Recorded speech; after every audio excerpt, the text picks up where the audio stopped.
আমাদের পাশের মহল্লাতেই থাকে, খুব ভালো মেয়ে। আপনাকে আমি মাঝে মাঝে প্রায় এখানে দেখি, থাকেন কই আসলে? যখন যেখানে প্রয়োজন। আর কি করেন? সরকারি চাকরি।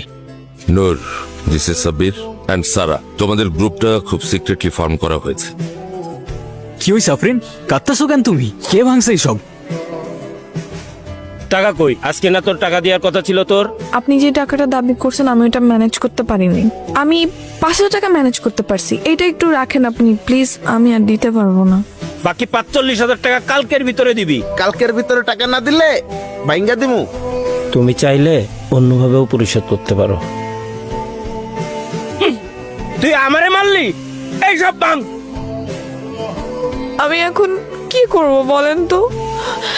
এই ফুড কোর্টটা দেওয়ার সময় ওরা আমার থেকে 1 লাখ টাকা নিছে, এখন এসে আবার টাকা দাবি করতেছে। আমি কোত্থেকে দিব এত টাকা? এই ফুড কোর্টটা কত কষ্ট করে দিছে শুধু আমি জানি। আমার এতদিনের কষ্ট সব কিছু ভেঙে দিয়ে গেল। ওরা তোমাকে সেকেন্ড টাইম আর কখনো ডিস্টার্ব করতে আসবে না, আমি তোমাকে কথা দিচ্ছি। এখন চোখটা মোছো প্লিজ। তোমার ফ্যামিলিতে কে কে আছে? কেউ নেই, আমি একা, অনাথ আমি। আমারও কেউ নেই। তোমারও কেউ নাই হয়ে গেল? হ্যাঁ সিরিয়াসলি, আমি তো 8 বছর পর্যন্ত একটা অরফানেজেও ছিলাম, শান্তিকুটির অরফানেজ। কি বললা? কি? অরফানেজটার নাম কি বললা? শান্তিকুটির। তোমার মিতালি ম্যামকে মনে আছে? হ্যাঁ, কিন্তু তুমি তাকে কিভাবে চেনো? তুমি কোন সাল পর্যন্ত ছিলা? ফেব্রুয়ারি 2004 পর্যন্ত ছিলাম। ও, আর আমি 2005 এসেছিলাম, একটুর জন্য দেখা হলো না। ওয়েল, এখন দেখা হয়ে গেল।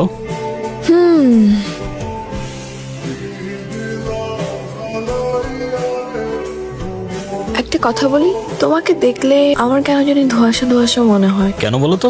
এই যে একটা মানুষকে আমি তো ভালোবাসি, তার সাথে পুরোটা জীবন কাটিয়ে দিতে চাই, কিন্তু সেই মানুষটা সম্পর্কে আমি খুব কম জানি। তার প্রিয় খাবার কি, প্রিয় রং কি, প্রিয় ফুল, কবিতা, গান। নিজেকে এত লুকিয়ে রাখো কেন? সত্যি করে বলো তো নূর, তুমি আসলে কে? মানুষ। চলো চলো। হ্যালো, কে আপনি? আপনাকে একটা কথা বলি, আমার পিছু নেওয়া ছেড়ে দিন, আপনারই মঙ্গল হবে। কে ফোন দিছিল? কি নিয়ে টেনশন করতেছো? তোমার নাম যেন কি? তোমার কথা আমি অনেক শুনেছি। You are a good man. Thank you sir. আচ্ছা, একটা প্রশ্ন, এত সিকিউরিটি কেন? আমি তো বারণ করেছিলাম। Sir we are sorry, but right now আমরা আপনার ব্যাপারে কোনো রিস্ক নিতে পারছি না। আমি আমার লাইফ নিয়ে কোনো চিন্তা করি না। জীবন মৃত্যু সব সৃষ্টিকর্তার হাতে। Correct sir. আমি শুধু চিন্তা করি এই অ্যান্টিডোট নিয়ে। যে কোনো মূল্যেই হোক এ লঞ্চ আমাদের করতেই হবে। যে কারণে আমার প্রোটেকশনের চাইতে এই অ্যান্টিডোটের প্রোটেকশন অনেক বেশি প্রয়োজন। হ্যালো আফরিন, কি হয়েছে? কোথায় তুমি? এখানে কার জন্য আসছে? তাড়াতাড়ি আসো প্লিজ। কি হয়েছে? কারা আসছিল? হ্যাপি বার্থডে নূর। মানে বুঝলাম না, তুমি আমাকে ফোনে বললা কারা যেন আসছে, তুমি লিটারালি কান্না করতেছিলা। What's going on?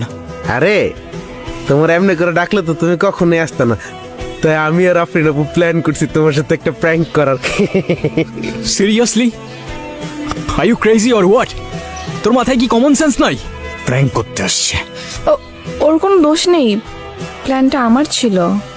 তোমার বার্থডে, তাই ভাবলাম সারপ্রাইজ দেই। কেন তুমি খুশি হও না খুশি হই নাই। খুশি হওয়ার কি আছে এখানে?